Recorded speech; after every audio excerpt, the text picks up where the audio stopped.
Season 1 മുതൽ എന്നെ big ബോസിലേക്ക് വിളിക്കുന്നുണ്ട്. ഇപ്പോഴേ ഞാൻ ഇങ്ങനെയാണ് എന്നുണ്ടെങ്കിൽ 6 കൊല്ലം മുന്നേ എങ്ങനെ ആയിരിക്കണം എന്ന് ഊഹിക്കാവുന്നതേ ഉള്ളൂ.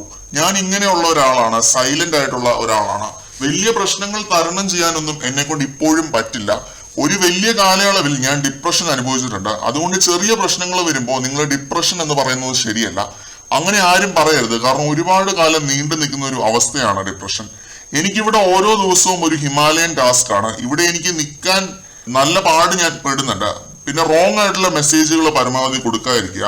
ഈ ലോകത്ത് ഞാൻ ഏറ്റവും പ്രഷ്യസ് ആയിട്ട് കാണുന്ന കുറച്ച് കാര്യങ്ങളാണ് love, brotherhood, sisterhood, fatherhood, motherhood എന്നൊക്കെ പറയുന്നത്. അതിനെക്കുറിച്ചൊന്നും തെറ്റായ മെസ്സേജ് കൊടുക്കാതിരിക്കുക. എനിക്കിവിടെ ഏറ്റവും ഇഷ്ടം ഋഷിയെയാണ്. എന്ത് പ്രശ്നം വന്നാലും പോട്ടേടി സാരമില്ല എന്ന് ഋഷി പറയുമ്പോൾ അതെനിക്ക് കിട്ടുന്ന ഒരു എനർജി ഡ്രിങ്കിനെക്കാട്ടിലും വലിയൊരു സംഭവമാണ്. മോർണിംഗ് ടാസ്കിൽ അൻസിബ സംസാരിച്ച് കേട്ട കുറച്ച് കാര്യങ്ങളാണ്. ഇതിങ്ങനെ ഈ ഒരു ഹോം സിക്നസ് ഉണർത്തുന്ന പോലത്തെ ഒരു മോർണിംഗ് ടാസ്ക് ആണ് ബിഗ് ബോസ് കൊടുത്തത്. സാറിന് 50 ദിവസം കഴിയുമ്പോൾ ഇങ്ങനെയുള്ള സാധനങ്ങളാണ് കൊടുക്കാറുള്ളത്.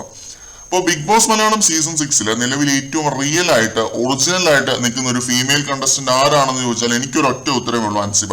റിയൽ ആയിട്ട് നിന്നു എന്നൊരു ഒറ്റ കാര്യം കൊണ്ട് ചിലപ്പോൾ അൻസിബ ഈ ആഴ്ച എവിക്റ്റഡ് ആയേക്കാം. പക്ഷെ ഈ സീസണിൽ ഏറ്റവും അധികം ഡിഗ്നിറ്റി കീപ്പപ്പ് ചെയ്ത് കളിക്കുന്ന ഒരേ ഒരു വ്യക്തി അത് അൻസിബയാണ്. ഗെയിമിന് വേണ്ടി എന്ത് തോന്നിവാസവും കാണിക്കാൻ അൻസിബയെ കിട്ടില്ല എന്നീ ഒരു 50 ദിവസം കൊണ്ട് അൻസിബ തെളിയിച്ചു. ബിഹേവ് ചെയ്താണ് അൻസിബ അവിടെ നിന്നത്. അല്ലാതെ എന്താ പറയാ, ഗെയിമിന് വേണ്ടി എന്തും കാണിക്കാം, മെതിച്ച് നടക്കാമെന്നൊരു തോട്ട് അൻസിബയ്ക്ക് ഉണ്ടായിരുന്നേ ഇല്ല. അത് പലർക്കും ഫേക്ക്നെസ്സോ അല്ലെങ്കിൽ ഇമേജ് കോൺഷ്യസ്നെസ്സോ ആയിട്ട് തോന്നിയേക്കാം. പക്ഷെ അൻസിബ സംസാരിക്കുന്ന ഓരോ പോയിന്റും എനിക്കൊക്കെ പേഴ്സണലി നല്ല റിലേറ്റ് ചെയ്യാൻ പറ്റുന്നുണ്ട്. തുടക്കം മുതൽ തന്നെ നല്ല വിവരവും ബോധവും വകതിരിവും ഉള്ള ഒരാളായിട്ട് എനിക്ക് തോന്നിയിട്ടുണ്ട്. അത് ചിലപ്പോൾ ഇത്രയും സിനിമകൾ അഭിനയിച്ച് എന്ന് വെച്ചാൽ ഒരു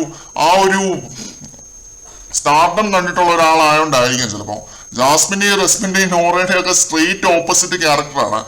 നമുക്ക് ഒരിക്കലും ബിഗ് ബോസിന്റെ അകത്ത് ഒരാൾ ഇങ്ങനെ നിൽക്കാൻ പാടുള്ളൂ എന്ന് പറയാൻ പറ്റില്ല. എല്ലാരും കൂടെ കിടന്ന് അലച്ചാൽ അത് മീൻചന്തയാവും.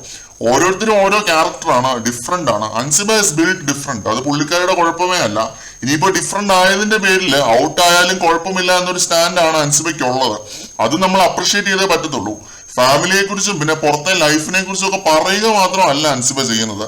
അവരെ കുറിച്ച് സിൻസിയർ കൺസേൺ ഉള്ള ഒരാളെ എങ്ങനെ പെരുമാറുമെന്ന് അൻസിബ കാണിച്ചു തന്നു ഇന്നത്തെ മോർണിംഗ് ആക്ടിവിറ്റിയിൽ. നല്ല ഹോം സിക്നസ് ഉണ്ട് പുള്ളിക്കാരിക്ക്. അത് എല്ലാരും നിന്ന് സംസാരിച്ചപ്പോൾ അൻസിബ ഇരുന്നാണ് സംസാരിച്ചത്. അൻസിബ പറയുന്ന ഓരോ വാക്കും, അൻസിബ വിങ്ങി പൊട്ടിയാണ് ഓരോ വാക്കും പറഞ്ഞത് ഈ ഒരു മോർണിംഗ് ആക്ടിവിറ്റിയിൽ. അത് പേഴ്സണലി നല്ല കണക്ഷനും എനിക്ക് കിട്ടി അൻസിബയായിട്ട്. കൂടുതൽ ലൈവ് അപ്ഡേറ്റുകളുമായിട്ട് വീണ്ടും കാണാം.